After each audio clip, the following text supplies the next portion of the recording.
안녕하십니까. 반갑습니다. 지금까지는 이제 법학 일반에 대해서 봤는데요. 이번 시간부터는 이제 헌법에 대해서 보도록 하겠습니다. 국가의 최고법인 헌법의 내용을 알아보도록 하죠. 첫 번째 나오는 게 헌법의 개념입니다. 헌법이라는 것은 기관을 구성하고 그리고 국민의 기본권을 보호하며 통치 조직을 운영하기 관한 기본 원칙을 정립하는 거예요. 헌법이란 국가 기본법이고 최고법이죠. 국민의 기본적인 인권, 이걸 기본권이라고 합니다. 기본권을 보장하고 국가의 정치 조직 구성. 그래서 정치 조직이라는 통치 조직이라고 하는 건데요. 여기에는 국회, 정부, 그리고 법원, 헌법재판소, 선거관리위원회 이러한 것들을 구성을 합니다. 그리고 각종 민주주의 원칙이랄지 이러한 원칙을 세우고 국가적 공동체의 존재 형태랄지 기본적 가치 질서에 관한 국민적 합의, 이제 콘센서스라고도 하는데요. 이러한 국민적 합의를 법규범으로 체계한 기본법이면서 가장 이 최고법이라고 볼 수 있죠. 헌법의 존재 형식에 따라서요. 우리나라는 이제 헌법전이 있어요. 헌법전이 있는 헌법을 뭐라고 하냐면 형식적 의미 헌법이라고 합니다. 근데 헌법전이 없어도 특히 영국은 헌법전이 없거든요. 그렇지만 실질적 의미의 헌법은 있습니다. 이 형식적 내용과 상관없이 헌법전이 성문화되어 있는 거예요. 헌법이라는 이러한 법이 있는 거죠. 그런데 여기에 실질적 의미의 헌법이라고 하는 것은 형식과 상관없이, 즉 헌법전이라는 것과 상관없이 영국에서도요, 국민의 기본적 인권을 보호하고 있고 국가 권력이 다 있거든요. 수상도 있고. 모든 법규범을 말한다. 실질적 의미 헌법은 존재 형식에 따라 다시 성문 헌법과 불문 헌법 이렇게 이제 뭐 구분할 수 있다 이렇게 되는데 사실 뭐 실질적도 이렇게 나누지만 형식적 의미 이제 그렇죠. 형식적 의미 헌법은 다 성문이에요. 근데 실질적 의미 헌법은 불문 헌법으로도 존재할 수가 있는 거죠. 그러면 불문 헌법으로도 존재할 수 있는 것은 실질적 의미 헌법이다 이렇게 볼 수 있겠죠. 토크빌은요, 영국에는 헌법이 없다. 그럼 뭐가 없냐면 형식적 의미 헌법이 없지 실질적 의미 헌법은 있어요. 즉 헌법전을 가지고 있지 않다라는 거죠. 그러면 실질적 의미의 헌법은 있거든요. 그런데 실질적 의미 헌법이 헌법전, 성문 헌법이 존재하지 않는다는 의미인 거죠. 이제 결국 쉽게 말하면 영국에는 형식적 의미의 헌법전은 없다. 그러나 실질적 의미의 헌법이 있다는 거죠. 이 국민 인권도 보호하고 국가 권력을 다 조직하고 있기 때문에요. 자, 다음 넘어가 보시면요. 헌법의 발전 과정에서 보면은 헌법은 이제 고유한 의미의 헌법, 그리고 근대 입헌주의 헌법, 현대 복지국가 헌법 이렇게 이제 구분을 할 수가 있어요. 고유한 의미의 헌법은 역사성이 배제된 헌법 개념으로서 국가의 통치 체제에 관한 기본사항을 정한 국가의 기본법이죠. 국가가 존재하면 어떠한 것도 있어요. 이게 고유한 의미의 헌법이라고 볼 수 있습니다. 국가의 통치 체계에 관한 기본 사항을 정하고 있는 것. 이제 이렇게 그럼 어느 나라든 간에 고유한 헌법이 있는 거죠. 헌법은 국가가 존재하는 어떤 형태로도 다 있다라는 겁니다. 이게 고유한 의미 헌법이야. 북한에도 있고요. 어느 나라에든 국가가 있으면 헌법은 있다. 이게 바로 고유한 의미 헌법이라고 볼 수 있습니다. 근데 근대 입헌주의 헌법은 모든 국가가 다 근대 입헌주의 헌법은 아닌 거죠. 모든 국가는 고유한 의미 헌법은 있는 거예요. 국가가 있으면 헌법이 있다. 이게 이제 고유한 의미 헌법이니까요. 개인의 자유와 권리를 최대한 보장하는 겁니다. 이 기본권을 보장하고 권력이 분립이 돼서 국가 권력이 남용을 억제하는 미국의 버지니아 헌법 이런 것들이라고 볼 수 있겠죠. 그런데 독재 국가랄지 그런 나라는 고유한 헌법은 있지만 근대 입헌주의 헌법이라고 말할 수는 없겠죠. 이 기본권 보장이 최대한 안 되기 때문에요. 그러면 현대 복지국가 헌법은 뭐냐? 이 근대 입헌주의 헌법의 바탕을 두고 있는데 여기 핵심은 사회국가 이념이에요. 사회국가 이념. 사회국가 이념으로서 국가가 이러한 사회적 약자를 보호하는 내용을 담고 있는 거죠. 근대 입헌주의 헌법 이후에 자본주의 모순 폐해가 나타납니다. 그러면서 세계 대공황이 일어나고 이러면서 이제 적극적으로 개입을 하는 거죠. 그래서 불평등을 해소하고자 하는 겁니다. 실질적 평등이 보다 중요시되는 바이마르 헌법이 여기에 있습니다. 미국 버지니아 헌법은 근대 입헌주의 헌법, 그리고 1919년 바이마르 헌법의 경우에는 바로 현대 복지국가 헌법입니다. 이제 사회국가적 이념을 이제 두고 있고 우리 헌법에도 34조에 보면은 인간다운 생활권이랄지 이런 걸 정하고 있거든요. 이렇게 우리는 현대 복지국가 헌법을 취하고 있습니다. 넘어가시겠습니다. 이제 헌법의 분류 보면 이렇게 존재 형식에 따라서요.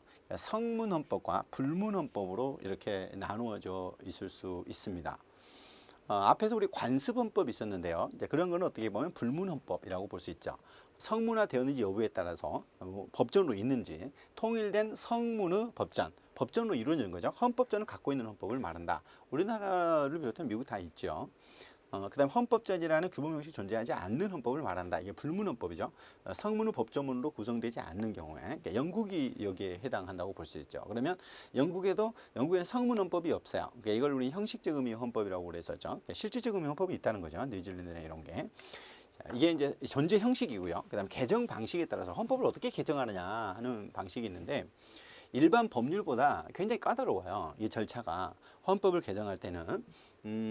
그런데 이게 쉬운가 어려운가 더 어렵게 하는 걸 경성헌법 그 다음에 또 쉽게 하는 걸 연성헌법이에요. 헌법 개정 이 제정과 개정 방법이 어려운가 쉬운가 이걸 기준으로 어렵다면 어려운 절차를 두고 있다면 경성헌법이라고 하는 거고요. 절차 방식이 일반 법률과 동일해요. 일반 법률의 경우에는 국회의원 과반수 출석에 출석 과반 찬성 이렇게 되잖아요. 근데 우리나라의 경우에는 국회 3분의 2 동의가 있어야 되고요. 그 다음에 국민투표를 거쳐야 돼요. 이제 이렇게 어려운 절차를 두고 있거든요. 우리나라는 경성헌법을 취하고 있는 거죠. 법률보다도 훨씬 더 어렵게 제정 개정 절차를 주고 있어요. 이거 경성헌법입니다. 그런데 영국이나 이탈리아랄지 이런 경우는 연성헌법이라고 볼 수 있습니다. 그 다음 제정 주체에 따라서 그럼 헌법을 누가 제정하느냐라고 하는 제정을 누가 하느냐에 따라서 흠정, 협약, 민정, 국약 이렇게 나오는데 흠정헌법은 누구냐? 군주가 만드는 거야. 군주가 단독으로 이렇게 제정하는 거죠. 뭐 지금 우리나라는 흠정헌법이 아니죠. 그다음에 협약헌법은 뭐냐면 국민과 군주가 합의를 하는 거야. 이제 군주가 있는 거죠. 여기에 흠정과 협약의 경우에는. 그럼 군주와 국민이 합의에 의해 가지고 만든 거고요. 민정헌법은 국민투표나 국민의 대표로 구성된 재헌의회에서 제정한 거다. 이렇게 볼 수 있는데 지금 우리나라는 민정헌법이라고 볼 수 있죠. 국민투표를 거쳐서 국민에 의해서. 그다음 국약헌법은 뭐냐면 둘 이상의 국가 간 그러니까 협약은 뭐냐면 국민과 군주가 그다음 국약은 국가와 국가가 이렇게 하는 거고요. 그다음 국민이 만드는 게 민정헌법이고 군주가 만드는 게 협약이다. 흠정이다. 군주가 만드는 흠정, 국민이 만들면 민정. 군주와 국민이 같이 하면 협약. 그리고 국가 간 같이 하면 국약 이렇게 되는 겁니다. 누가 헌법을 제정하느냐. 그래서 흠정, 협약, 민정, 국약 이렇게 나눠집니다.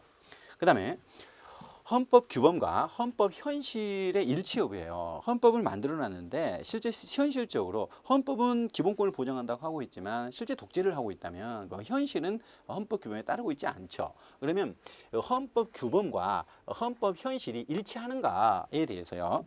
이 규범적 헌법, 명목적 헌법, 장식적 헌법 이렇게 나눠져요. 규명장 이렇게 나눠지는데 일치하는 거예요. 헌법 규범대로 현실이 그대로 맞는 거죠.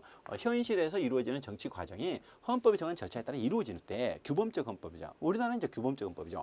명목적 헌법은 뭐냐면 일치하지 않는 헌법이에요. 헌법 규범과 현실이. 헌법은 제정이 돼 있어요. 그런데 사회 경제적 조건들이 성숙되지 않아 가지고 이렇게 현실이 이 규범에 따라가지 못하는 거죠. 뭐 독재가 이루어진다 이럴 수가 있는데 더 나아가서 권력을 장악해 가지고 뭐 쿠데타를 해 가지고요. 개인이나 집단이 지배를 해가지고 하는 수단으로 이용하는 거예요. 독재 국가의 독재국 수단으로 이루어진 걸 장식적 헌법이에요. 헌법이 있긴 있는데 헌법이 장식에 불과하다는 거죠. 이게 장식적 헌법. 헌법이 제대로 작동을 하지 않는 겁니다. 이게 규범적 헌법. 이건 이제 헌법 현실과 일치한다. 불일치한다. 그리고 완전히 장식에 불과하다. 이렇게 돼서 규범적 헌법, 명목적 헌법, 장식적 헌법 이렇게 나눠집니다. 다음 넘어가실까요? 그럼 헌법은 어떤 기능을 갖고 있느냐? 헌법은요, 국가 창설적 기능을 갖고 있습니다. 헌법에 의해서 헌법이 비조직적인 사회를 정치적 통일체로 이제 구성을 하는 거죠. 이제 국가를 형성하고 이렇게 창조하는 시원적인 기능을 갖고 있고요. 공동체를 안정시키죠. 헌법이 있기 때문에 국가체육법에 헌법이 있으니까 헌법 위반되면 안 된다라고 하는 기준이 있어서 안정시킵니다. 국가적 질서를 확보 유지하고 기관 절차를 형성하고 분쟁을 조정할 수 있는 이 기능을 헌법이 갖고 있고요. 국민 통합 기능을 갖고 있고요. 그리고 권력 통제 기능을 갖고 있습니다. 결국 헌법에서는 권력 분립을 통해서 권력을 통제하는 기능을 갖고 있죠. 헌법은 국가를 창설하고 공동체를 안정시키며 국민을 통합하고 국가 권력을 통제하는 기능을 갖고 있는 것이 헌법의 기능이라고 볼 수 있죠. 그다음에 헌법의 특징을 보면요. 특성을 보면 헌법은 역사적인 상황에 따라서 사회 정치적 현실을 반영하는 사실적인 측면이 있고요. 그다음에 정치적인 측면이 또 있어요. 규율하는 측면. 이 두 가지를 봅니다. 그래서 헌법의 양면성, 이중성이라고 하게 됩니다. 사실적인 측면과 정치적인 측면 이 두 가지를 담고 있는데요. 첫 번째 사실적 특성으로서 보면요. 헌법은 그래서 이게 정치적 관계에서 규범적 측면이 있는 거죠. 규범적 측면, 규범적 측면. 사실적 측면과 규범적 측면이 있다. 그러면 사실적으로 보면은 헌법은 정치성을 띠고 있어요. 헌법은 정치적 통일을 형성하고 국가를 창설하는 그런 기능을 갖고 있는 거죠. 나라마다 이제 헌법이 이 정치성을 띠고 있잖아요. 예를 들면 공산주의 국가의 헌법이다. 그러면 당연히 공산주의 이념을 담고 있겠죠. 이 정치화되는 겁니다. 이건 이념성이죠. 그러니까 정치성은 이념. 정치 투쟁은 산물이기 때문에 그 이념에 따라서 이루어집니다. 결국 이 해방 이후에 남과 북이 나눠지면서 북한의 경우에는 또 공산 사회의 이념을 담고 있겠죠. 거의 헌법은 고유한 의미 헌법이 있을 텐데 그러면 우리나라의 경우에는 미국 영향을 받으면서 민주주의, 자유민주주의 이념을 취하고 있습니다. 역사성이죠. 헌법은 역사적 상황 속에서 성립된 거예요. 우리가 해방 이후에 미국의 영향을 많이 받죠. 그러면서 미국식의 대통령제를 그래도 헌법에 넣습니다. 결국 사실적인 측면에서 보면은 정치성과 이념성과 역사성을 띠고 있는 거죠. 그 다음에 규범적인 특성이 있어요. 이제 규범적인 특성으로 헌법은 뭐냐면 헌법 조문이 있잖아요. 뭐 1조부터 130조까지 있는데 이 최고 규범이에요. 그러니까 헌법 밑에 법률이 있고 명령이 있고 조례 규칙이 있고 이러잖아요. 그러니까 그 최고 규범입니다. 거기에 위반하면 무효가 됩니다. 실정법에서 최고 규범이다. 하위법이 존재 근거이죠. 그 헌법에. 여기 위반하면 무효가 되고요. 자기 보장성이에요. 왜냐하면 헌법 위에 없기 때문에 헌법 스스로가 이렇게 헌법을 지킵니다. 헌법은 그 효력을 보장해줘. 외부로부터 강제성이 없어요. 그래서 자기 자신, 헌법 스스로 보호를 해야 돼요. 그렇기 때문에 경성헌법을 취하고 있는 거죠. 쉽게 바꿀 수 없도록 하는 겁니다. 개방성이라는 특징을 갖고 있는데 최고법으로서 모든 것을 규정할 필요는 없고 중요하고 확정적인 것만 해요. 그래서 개방돼서 하기 때문에 헌법 해석이 필요하다라고 볼 수가 있죠. 기본권의 경우에도 뭐 예를 들면 인간의 존엄과 같이 뭐 행복 추구권. 자, 그럼 행복이 뭐냐? 이렇게 개방적이고 추상적인 걸로 씁니다. 그러면 그러한 것들을 헌법을 해석을 하고 그리고 법률로 보충을 하고 이렇게 해야 되겠죠. 생활 규범이에요. 그리고 국민 생활 속에서 존재하고 실현되는 거죠. 결국 규범적으로 보면 최고 규범이다. 그리고 이 규범인데 자기 보장 규범이다. 왜냐하면 그 위에 없으니까 시원성이고요. 개방성을 특징으로 하고 있다. 개방성을 특징으로 하고 있어서 해석일 필요가 있다는 거죠. 구체적이고 명확하게 규정한 것이 아니라 추상적이고 개방적으로 규정하고 있다. 그래서 생활 규범이다. 이게 이제 규범적 특성입니다. 자, 넘어가겠습니다. 사실적 특성과 규범적 특성을 봤고요. 이제 헌법의 제정과 개정이 나옵니다. 헌법의 제정과 개정.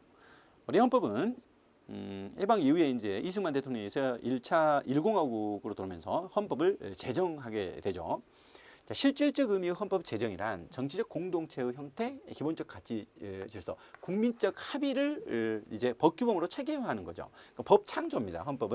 법을 처음으로 만드는 게 제정이잖아요. 형식적 의미의 제정이란 최저권의 실정법, 그러니까 헌법전을 만드는 거고요. 이렇게 되겠죠. 법규범을 확립하는 거다. 그래서 실질적 의미의 헌법이라는 것은 이 공동체를 형성하는 거고, 형식적 의미의 헌법이라는 것은 법규범을 창조를 하는 거겠죠. 자, 그러면 헌법 제정 권력이에요. 그러면 헌법을 제정하는 힘은 어디서 나오느냐 하는 건데, 헌법을 최초로 창설하는 권력, 이제 이걸 시원적 이게 창조적인 힘이라고 합니다. 이걸 헌법 제정 권력이라고 그래요. 헌법 제정 권력. 우리 이제 국민 주권주의이기 때문에 지금 현재 우리는 우리의 헌법 제정 권력은 국민이 가지고 있죠. 결국 사실상의 힘으로서 권력적 측면만이 아니라 헌법의 정당성을 부여하는 이런 이중성 성격을 갖고 있습니다. 결국 모든 권력은 국민으로서 나온다라고 하는 우리 헌법 1조를 볼 건데 이게 바로 헌법 제정 권력의 의미입니다. 자, 그러면 넘어가 보시면 물론 이제 모든 나라가 그러진 않아요. 자, 그럼 헌법 제정 권력의 성격을 보면 지금 우리는 국민이겠죠. 그러나 헌정헌법이랄지 이런 헌법은 군주가 되겠습니다. 그러면 창조성 헌법은 헌법 제정 권력에서 헌법이 창설되잖아요. 없는 헌법이 시원적으로 만들어지는 거예요. 헌법 제정 권력, 헌법 개정 권력, 국가 권력이라는 위계 구조를 갖게 됩니다. 그러면은 헌법 제정 권력을 가진 국민이 헌법을 만들게 됩니다. 그러면 나중에 이제 이 헌법의 힘에 의해서 헌법 개정 권력이 나오게 되고요. 그러면 그 범위 내에서 국가 권력이 이렇게 나오게 됩니다. 이게 창조적 효력이 있는 거죠. 헌법 제정 권력에 의해서 헌법이 나오고 이 헌법 힘에 의해서 헌법에 규정된 절차에 따라서 헌법 개정을 하게 됩니다. 그리고 그 범위 내에서 국가 권력을 행사할 수 있죠. 시원성이에요. 헌법 이전에 있는 것이 아니라 헌법 제정을 스스로 생성하여 존재하는 시원성을 갖습니다. 이렇게 시원적 이상은 합법화시키는 상위의 실정법이 존재하지 않아요. 그래서 헌법 위에 다른 상위법은 없다는 거죠. 헌법 제정 권력에는 정당성은 존재하지만 합법성은 존재하지 않는다. 왜냐하면 헌법 위에 또 법이 있는 건 아니기 때문에 헌법이 무슨 다른 법에 일치해야 된다 이런 건 아니라는 거죠. 그렇기 때문에 헌법 제정 권력은 정당성만 존재하고요. 헌법이 다른 법에 합치돼야 된다 이건 아니라는 거죠. 헌법은 합법성까지 필요하지 않는다. 헌법은 정당성의 문제이지 여기에 헌법이 또 어떤 법에 일치해야 된다 이런 거는 아니라는 거죠. 근데 법률을 만들 때는 어때요? 헌법에 일치해야 되잖아요. 자율성, 헌법 자신에 의해서 자기 스스로 정당화시키는 겁니다. 왜냐하면 이 헌법 자체가 이렇게 이게 이제 최고 권력성을 갖고 있기 때문에 불가분, 불가양, 나눌 수도 없고 이렇게 분리해서 양도할 수도 없어요. 헌법에 조직된 모든 국가 권력은 포괄적 기초로 불가분이에요. 헌법 제정 권력이라는 게. 제정 권력의 주체는 국민뿐 아니라 국민 외에 누구도 제정 권력을 보유할 수 없기 때문에 국민은 누구에게도 이를 양도하거나 위임할 수 없어요. 이 헌법 제정 권력을 국민이 이렇게 야 헌법 제정 권력 너희들이 가져라 이렇게 할 수는 없다는 겁니다. 양도할 수 없다. 이게 불가양입니다. 불가분, 불가양. 국민은 제정 권력을 행사를 제3자에게 위임할 수는 있다. 이건 뭐냐면 행사를 위임할 수는 있어요. 근데 제정 권력 자체를 나눌 수도 없고 그리고 양도할 수도 없다라고 볼 수 있죠. 헌법 제정 권력은 창조성, 처음으로 만들어지는 거고 시원성, 스스로 이렇게 정당성을 갖는 거고요. 자율성, 스스로 정당화시키는 거죠. 같이 불가분, 불가양입니다. 그리고 항구성이라는 특징을 갖고 있습니다. 헌법 제정 권력은 한 번 행사했다고 소멸하는 것이 아니라 다음 헌법을 또 제정할 때까지 이렇게 있을 뿐이다. 국민이 사라지는 건 아니죠. 제정 권력 한계입니다. 시원성을 강조하는 입장에서 어떤 것도 그 제한할 수 없다고 보는 다수설은 불변의 근본 규범이나 인권과 같은 자연법적 원리에 제한을 받는다. 그래서 헌법이 그럼 한계가 없냐? 자연법적 원리에 의한 이런 제한을 받는다고 보아야 한다라고 이렇게 보고 있죠. 자, 다음 넘어가시겠습니다. 지금 우리는 헌법을 보고 있는데 이제 이 헌법 개정이라는 게 나와요. 헌법 개정. 이제 그러면 헌법을 이제 제정을 했고 처음으로 창조적으로 시원적으로 만들었고 있는 헌법을 이제 고쳐가는 거예요. 이게 개정이죠. 헌법에서 이제 개정 절차를 정해놓고 있어요. 헌법 개정 절차를 이제 여기 나옵니다. 헌법 개정 절차는 제안, 공고, 국회의결, 국민투표 이렇게 바로 이렇게 갑니다. 동일성이 있어야 돼요. 동일성을 유지해야 됩니다. 기본적인 동일성이 깨지면 안 돼요. 헌법의 특정 조항을 의식적으로 삭제하거나 지우거나 바꾸거나 새로운 조항을 추가하거나 삭제, 수정, 추가, 뭐 증보라고도 하는데 이런 식이에요. 미국은 추가하는 방식이에요. 있는 헌법에다 계속 추가해가는 방식이고 우리는 이제 수정해가는 방식. 이렇게 취하고 있는데 이런 헌법 개정은 현실적 변천으로 헌법 규범과 현실 사이에 괴리가 발생하는 것을 막는 거죠. 그래서 규범적 헌법이 있었잖아요. 이 규범력을 유지해 가기 위해서 이 헌법 제정 절차를 개정 절차를 헌법에 정하고 있습니다. 이 굉장히 중요하죠. 이거는 제한 그다음에 이제 공고. 일단요. 제한은 누가 하느냐? 헌법 개정합시다라고 이제 국회의 제적의원 과반수, 제적의원 과반수예요. 그러면 지금 우리 300명이면 과반수면 151명이 되겠죠. 이렇게 이제 절반 이상, 이제 절반 초과가 돼야 되기 때문에 과반수 또는 대통령이 발의를 할 수 있어요. 대통령은 혼자서 개정을 제안할 수가 있습니다. 그럼 대통령을 제안하기 위해서는 국무회의 심의를 거쳐야 돼. 국무회의는 국무회의 의장이 그 대통령이고 부의장이 총리죠. 그리고 국무위원으로 구성이 됩니다. 자, 그러면 이제 공고를 합니다. 20일 이상, 60일이 아니야. 이제 누구에게 국민에게 이제 알려주는 거죠. 헌법을 개정하려고 합니다라고 헌법 개정안을 이렇게 공고를 합니다. 그 다음에 공고된 날로부터 60일이에요. 60일 이내에 이제 국회로 갑니다. 국회 의결이 있어야 돼요. 국회 의결은 국회 제적 3분의 2 이상의 찬성이 있어야 됩니다. 아까 요게 제안할 때는 과반수, 제적 과반수. 그 다음에 국회에서 의결할 때는 제적 3분의 2 이상의 찬성이 있어야 돼요. 자, 그리고 나서 국민투표를 합니다. 국회의원은 30일 이내에 국민투표 붙이죠. 보시면 공고는 며칠? 20일. 그 다음에 국회의결은 60일 이내. 그러니까 국민투표는 30일 이내. 263이죠. 263, 20일, 60일, 30일입니다. 선거권자 과반수 투표와 투표자 과반수 찬성. 여기는 뭐냐면 과반수 투표에 일단 과반수 투표에 투표자 과반수 찬성이에요. 전체 선거권자 과반수 찬성이 아니라.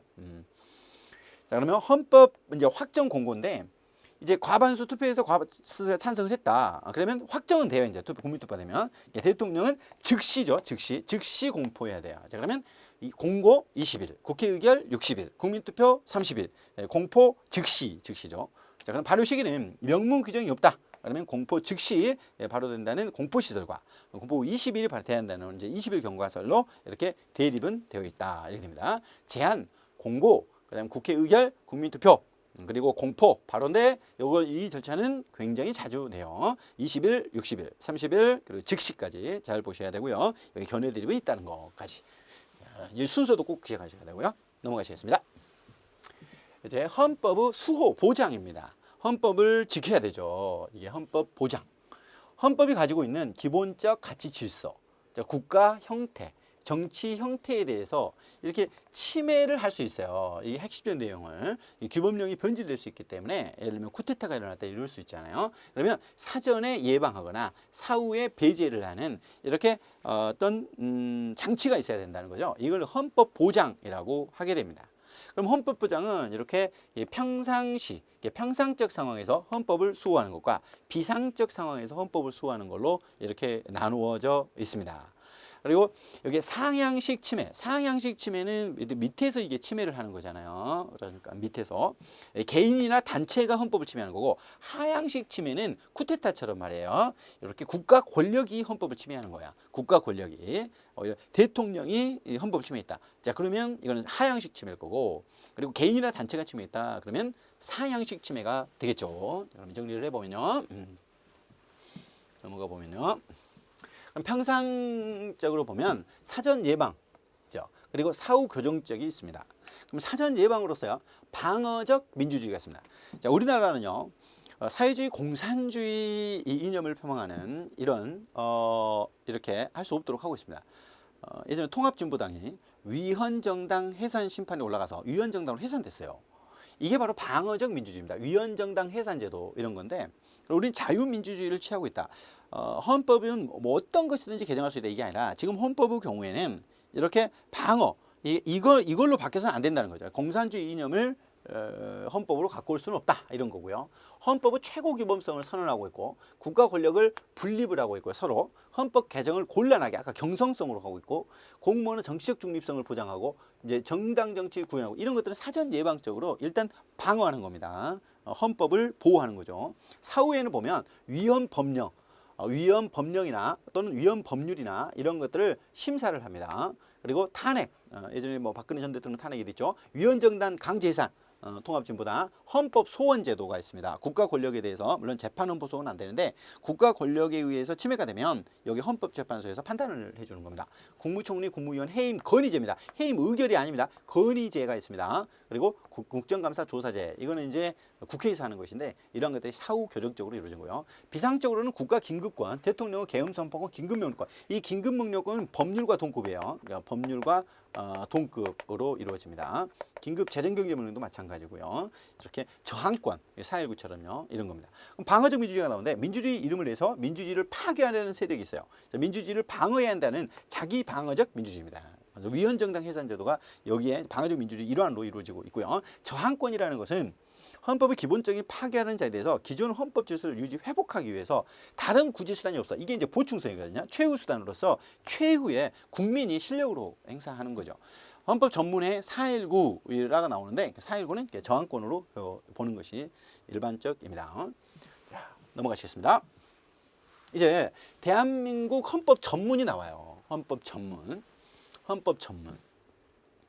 유구한 역사와 전통이 빛나는 우리 대한민국은 3.1운동이 들어가요. 3.1운동으로 건립된 대한민국 임시정부가 또 들어가 있습니다. 그러니까 법통과 불이양간 4.19 들어갑니다. 4.19. 뭐 5.18은 없습니다.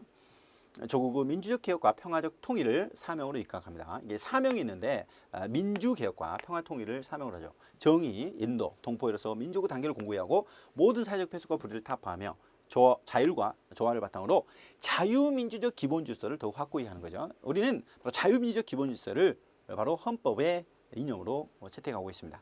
정치, 경제, 사회, 문화의 모든 영역에서 기회를 균등하고 평등을 주말하고 있죠. 능력을 최고도로 발휘하며 자유와 권리에 대해서 책임과 의무를 완수해야 돼요. 안으로 국민의 균등한 향상을 기하고 밖으로 항구적인 세계 평화와 인류 공용에 이바지함으로써 우리들과 이제 자손의 안전, 자유, 행복을 위해서 이제 나중에 행복 조건도 나와요. 1948년 7월 12일 제정이 되고 8차에 걸쳐서 개정된 헌법을 이제 국회 의결을 거쳐 국민 투표로서 개정한다. 우리 앞에서 봤죠. 국회 의결도 거치고 60일 이내 이제 국민 투표 30일 이내 있었잖아요.